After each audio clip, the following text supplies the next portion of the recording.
Madam President, this is a joint statement delivered on behalf of 75 intersex rights organizations worldwide. We welcome that this Council has afforded more attention to the human rights violations of intersex people globally. Intersex people are born with variations of sex characteristics such as genitals, reproductive organs, hormonal parents, and or chromosomal parents that are more diverse than stereotypical definitions of male or female bodies, and that are perceived in ways that create risk and experiences of stigma, discrimination, and harm. Last year, a joint cross-regional statement of 37 states delivered by Austria in the 45th session drew attention to the appalling human rights violations against intersex people.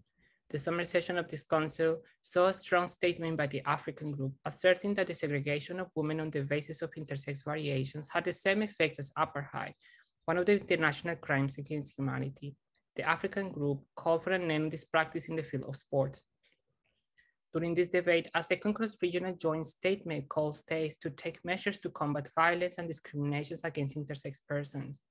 While we welcome this collective effort of UN member states, discrimination, stigmatization, violence, harmful practices in medical settings, and several other human rights violations continue to occur around the world for people born with diverse sex characteristics.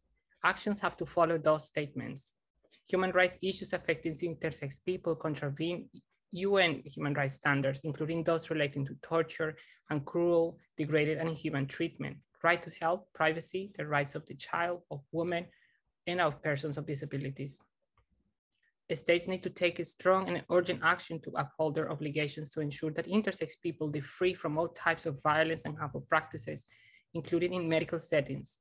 Irreversible medical interventions such as genital surgeries, hormonal interventions, and medical procedures intended to modify the sex characteristics of infants and children without their full, prior, and informed consent continue to be the rule, not the exception in the majority of UN member states. It is crucial that states develop in consultation with right holders, human rights affirming standards of care for ensuring that people with variations of sex characteristics are protected for all types of harmful practices, have access to adequate healthcare, affirmative peer support, and psychosocial support. States should also enact anti-discrimination legislation based on sex characteristics and conduct public awareness campaigns to combat harmful stereotypes against intersex persons. The rights of intersex persons must be respected, protected, and fulfilled, respecting their dignity, self-determination, and bodily autonomy.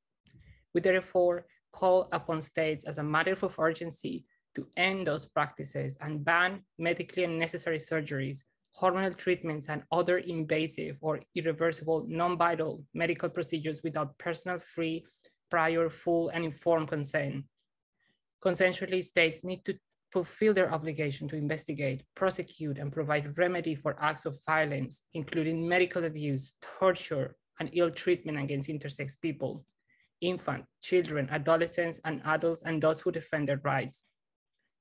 Madam President, unless immediate legislative action is taken and policies are implemented, severe human rights violations against intersex people will prevail and continue.